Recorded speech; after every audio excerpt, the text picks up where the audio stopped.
Yeah, so No Truce with the Furies was the working title of Disco Elysium. It's based off of a line from the R.S. Thomas Welsh poet poem, and foolishly did not include the poem in this presentation, but I advise you to look it up to put it as one. That quote from it appears, I think, as the epigraph at the beginning of the game itself. Okay, so Disco Elysium, the 2019 award-winning CRPG from artist collective Zaum and writer Robert Kurvitz, among many others, positions the question of the occult at the intersection of its myriad narrative and philosophical concerns, such as the conflict between fascism and communism, the role of the police in an occupied community, the reality-distorting effects of unchecked capitalism, and the transcendent experiential qualities of the hypnotic dance music produced by a gang of speed freaks hiding out in an abandoned seaside church. Picture here. To those familiar with the game, this might register as something of an overstatement of the occultural dimensions found within the game, but careful attention to several of its most significant thematic developments and the manner in which its gameplay intersects with its occultic themes points toward the relevance of thinking through Disco Elysium as an inherently occulted game, and one that brings an analytic of the occult to questions of self-understanding, historical memory, class struggle, and the agonistic tumult that so often accompanies being the kind of creature that we are in the world, to borrow a phrase from the game's protagonist, Harry Dwog. But first, some foundational description of what exactly is going on in the game to make matters a bit more concrete.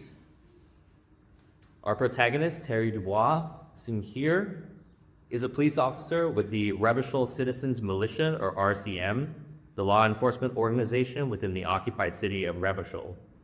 In the game's world, Revachol is the capital city of the fictitious continent of Insulinda. 50 years prior to the beginning of the game, a communist revolution on the continent overthrew the monarchy and established a communist government in Revachol, which was subsequently overthrown by a coalition of external powers 40 years before the beginning of the game. The events of the game take place in a small coastal district within Revachol itself, called Martinez, which has struggled to recover since the fall of the commune that once governed it. The action of the story centers around a labor strike and a murder.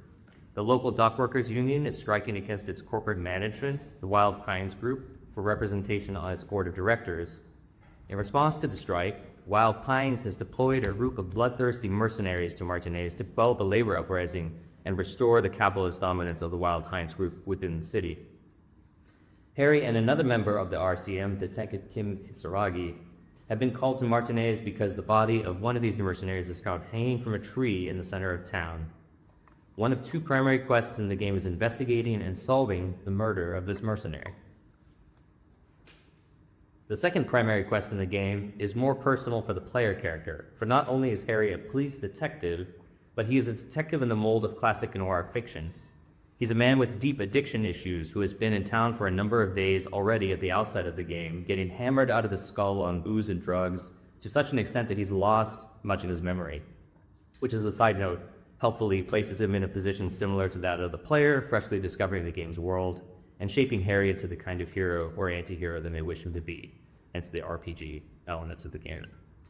The process of role-playing Harry to become the kind of person the player desires is conditioned by the game's equivalent of a skill tree, a collection of personality facets grouped together under 4 attributes: intellect, psyche, physique, and motorics, going very top to bottom.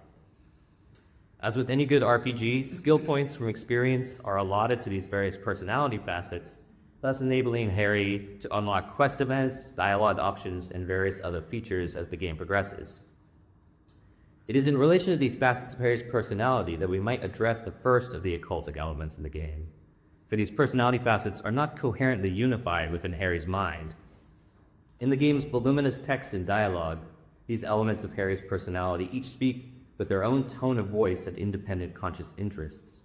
For instance, when squaring off against the hired muscle preventing you from meeting with the leader of the dockworkers union, one aspect of Harry's personality might internally encourage him to utilize his intellect to trick the guard into moving, while another aspect might instead insist that he use physical force to knock him out of the way.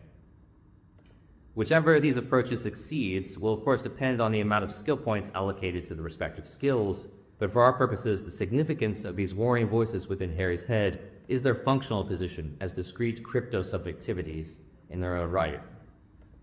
Following Deleuze and Guattari, we might say that each of the personality aspects or skills that Harry possesses is a kind of desiring machine, oriented to its own interests, goals, and methods of execution.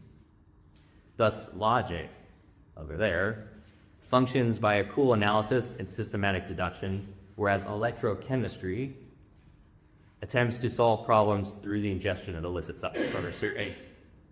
As a fractured subjectivity, Harry is himself a kind of body without organs, to borrow another Deleuze and Guattari phrase, a sterile and empty subjectivity traversed by the myriad aspects of his personality that rise up and fall away within him through his interactions with the external world.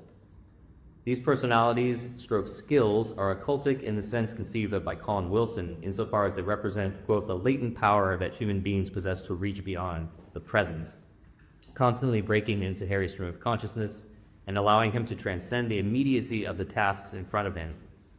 To wit, a skill simply called Shivers, one of my favorite skills in the game, functions as something of what Jacob Geller refers to as a spatial memory, linking Harry's thoughts poetically into the city around him in a kind of paratactic free association.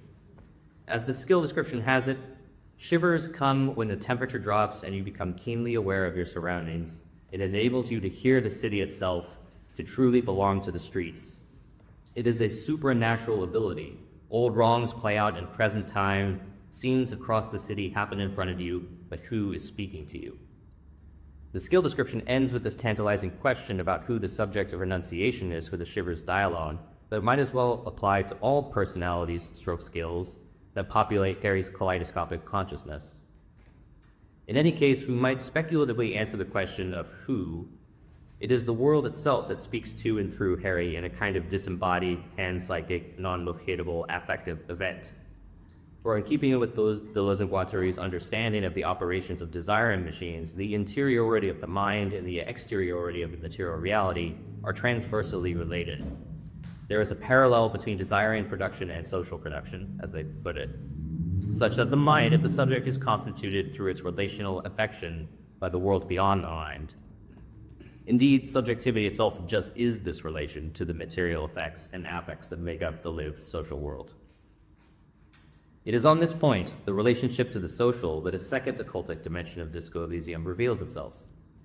In addition to developing and strengthening Harry's various and sundry personality aspects, stroke skills, a secondary skill tree, other Shivers. The secondary skill tree, called the Thought Cabinet, provides skill bonuses and the Canada benefits while also serving as a narrative and role-playing device to repopulate the amnesiac wasteland of Harry's mind with opinions, beliefs, dispositions, attitudes, and political commitments. In order to acquire these thoughts and reap their gameplay benefits, the player must follow certain dialogue threads and respond in particular ways. As an aside, by the way, dialogue and events, successes and failures are governed by dice rolls that are measured against the number of skill points allocated to the skill necessary to accomplish a certain goal or follow a particular dialogue option, with a higher roll requiring tasks of greater difficulty and a greater number of skill points and a particular skill making those dice rolls easier. And if you fail them, you can put a skill point back into that skill to getting up a shot at it sometimes. Depending on what the player does or says, a thought will enter Harry's mind, either granting a temporary stat bonus or imposing a temporary stat debuff. Once a specified amount of in-game time has passed, an amount which is different for each thought, the thought will be acquired, resulting in permanent buffs and debuffs to particular skills and unlocking new dialogue options, sometimes including cold conversations that could be missed entirely should the player fail to internalize a given thought. For purposes of the present topic, the occultic nature of the social, one thought in particular is especially salient. It's called Mazovian socioeconomics. Mazovian socioeconomics is Disco Elysium's in-universe equivalent of Karl Marx's historical materialism, with the character Krasmazov being the, of course, thinly veiled stand-in for Marx himself. He even has his own Friedrich Engels, a character named Ignace Nilsson. The thought Mazovian socioeconomics is unlocked if the player selects dialogue options that strongly support leftist positions, such as siding with the labor union against the strikebreakers of the Wild Science Group, or standing up to avowedly racist characters, such as the obsessively typologizing phrenologist, charmingly named Measurehead. Unlocking certain thoughts affects a game's mechanic called political alignment, thus allowing the player to experience the side quest event associated with the political alignment they developed for Harry via their in-game dialogue choices, practical stances, statements of belief, and so on. If Harry unlocks the thought for Mazovian socioeconomics among several other leftist thoughts and meets with the right characters, he will have the opportunity to join 2 university students for a communist reading group. In order to successfully participate in the reading group, the player must purchase a book from the Martinez bookstore written by Agnes Nilsson entitled A Brief Look at Infra-Materialism, which posits a kind of blended materialist-idealist dialectic at work in the world. More specifically, it suggests that there is a material manifestation of thought at work where and when revolutionaries get together and act on the world, concluding that, quote, thoughts don't just reside within the mind, but radiate out from it in rays of politicized energy, which he calls plasming.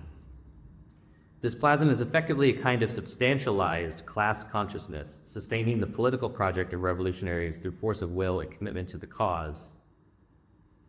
At the back of the book, Nilsson has sketched a tower that the communist students and Harry attempt to build out of matchboxes, driven those sort of red spirals that you see there, and green, I think, in the middle. The tower itself is the in-universe analog for an actual architectural model designed and built by Soviet architect and artist Vladimir Tatlin in 1919-1920, thereabouts, to commemorate the October Revolution and the Third International.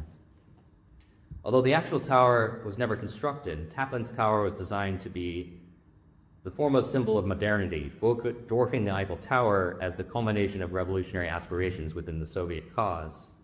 The Nilsson Tower of Disco Elysium, as constructed out of matchboxes, clearly replicates Taplin's design, which the rhetoric skill in Harry's head calls a physical representation of the dialectical spiral of history, with its recursive nonlinearity coupled with a continuous upward movement, progress, and advancing freedom. The 2 communist students had tried to construct this tower out of matchboxes before as an experiment in inframaterialist projection, seeing if they could will the tower to remain stable, but they had only failed in the past. With Harry around, the students try again, ultimately succeeding in completing the matchbox tower and stabilizing it for a few glorious moments before it comes tumbling down.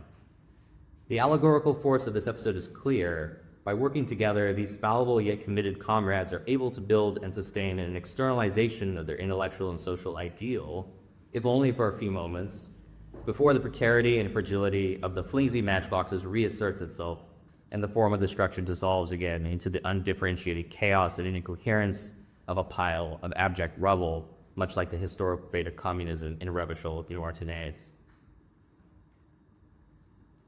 This episode of intense, if ultimately futile, social imagination brings me to the third and final level of occulture at work in Disco Elysium, which operates as a kind of internally structuring outside to the game world, the absent center of coherence around which everything is organized, but which itself ultimately manifests as the very principle of materialized deconstruction within the world.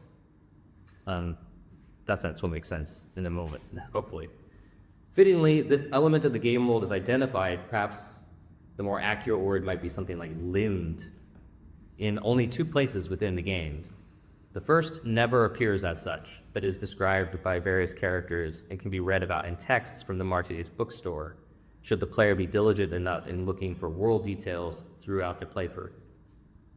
As mentioned earlier, the action of the game takes place entirely within the small district of Martinez in the capital city of Bremerville on the Insulindian continent. So this is the entire game space. It's effectively sort of a neighborhood.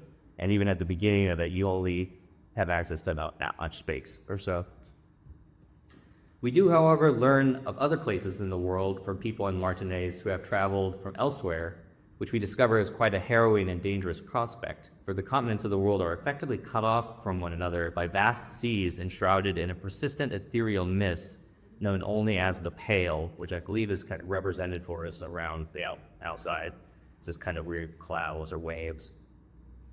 Joyce Messier, the representative of the Wild Pines group attempting to negotiate an end to the labor strike, and seemingly unaware of the deployment of the revolutionary squad sent to crush the strike without violence, refers to the Pale as achromatic, odorless, featureless. The Pale is the enemy of matter and life. It is not like any other or anything in the world. It is the transition state of being into nothingness. In a sense, we might say that the Pale is something like a substantialization or a reification of Derridian décoherence or the Deleuzian virtual, pure difference of becoming that constantly slides across and undercuts all stabilizing identities and provisional consistencies. As pure difference, there is an inherently paradoxical dimension to any description or characterization of the pale. So Joyce again, quote, "It is difficult to describe or even measure something whose fundamental property is the suspension of properties, physical, epistemological, linguistic," and she trails off. The pale is thus precisely the metaphysical instantiation within the world of disparity and dissolution, which inevitably produces negative consequences in the psyches of those who attempt to traverse the pale, to travel from one continent to another for business or pleasure, either from their own free determination or the compulsion of employment and the impressed selling of their labor power. Harry encounters one such person known only as the Pale Driver, because she has forgotten her name because of traversing the pale, whose lorry is stranded at the gates to the docks due to the workers' strike.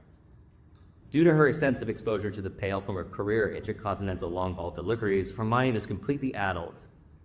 Conversation with her is aimless and disorientating, often veering indeterminately between fanciful imaginings, memories, and waking dreams. It is as if spending too much time saturating one's body and mind in the dissolutionary powers of the pale infects one with a kind of transcendental dementia. As Harry learns from Joyce, one of the few measurable effects of the pale is that it is expanding at an unknown rate. Without a limited principle curtailing this expansion, the end of the world is literally imminent to the world itself. The relative consistency and coherence of the very idea of worldliness contains within itself the force of its own slow, creepy destruction. The second place that this third element of acculturation, the imminent beyond of the pure difference that is the pale, limns itself, is in the aforementioned seaside church used as a rave squat for a group of lovable speed freaks searching for the mystical transcendence afforded them by subsuming their minds and bodies in the transportive power of the beat. In addition to the speed freaks, there are two other characters who call the church home. Sunil Buchanan Kilda, a programmer and audiologist attempting to reconstruct an extremely ambitious radio role-playing game that she had served as lead programmer for, called Fortress Accident, and a strange man who lives in the rafters of the church, known initially only as the Crab Man, due to his peculiar way of climbing around in the ceiling, but who Harry discovers to actually be named Tiago. Tiago has taken up residence in what is called the Delorean Church of Humanity in Martinez, because of one very peculiar feature of this building, something which Suna is also studying at the center, here we go. At the center of the church lies an invisible 2-millimeter rip in the very fabric of reality, manifesting as a perfect cone of silence that abolishes all audible sound for any person standing within. And then this character Suna has set up these plates here, and there are these cables that are touching these plates, and so if you stand in that space, that's when the sound disappears. Through a side quest involving the anodic dance music speed freaks, Suna's programming endeavors, and Tiago the Crabman, Harry and Kim determine that the 2-millimeter hole in reality is called an entrokinetic anomaly, a seed of the hail that will slowly grow and spread to consume all of Martinez. Furthermore, it is located in a DeLorean church, a church commemorated to the woman depicted in this stained glass window over here, Dolores Day, a kind of Christ Rasputin figure, so to speak, as much a prophet and an intellectual as the founder of a religious order. Why this interkinetic anomaly is in the church appears at first to be a mystery, but Harry posits that it didn't appear in the church, but pre-existed in the church, such that the church was deliberately built around the anomaly to ward off the dissolution of meaning and the coherent fabric of the world that the anomaly represents. Thus, not only is the pale out there, 6,000 kilometers away from Martinez at the very edges of the world, but it is already latent in the heart of the world as a kind of principle of becoming and dissolution that is a precondition for any form and structure whatsoever, but also the guarantor of the inevitability of deterritorialization, the solvent that will one day fragment and disintegrate the harmonious and disharmonious alike. To this extent, the pale might be thought of as the immaterial inversion of the heterological element George Bataille theorizes as the rejected pole of every well-ordered status quo, as the essential condition for the formation of that status quo in the first place.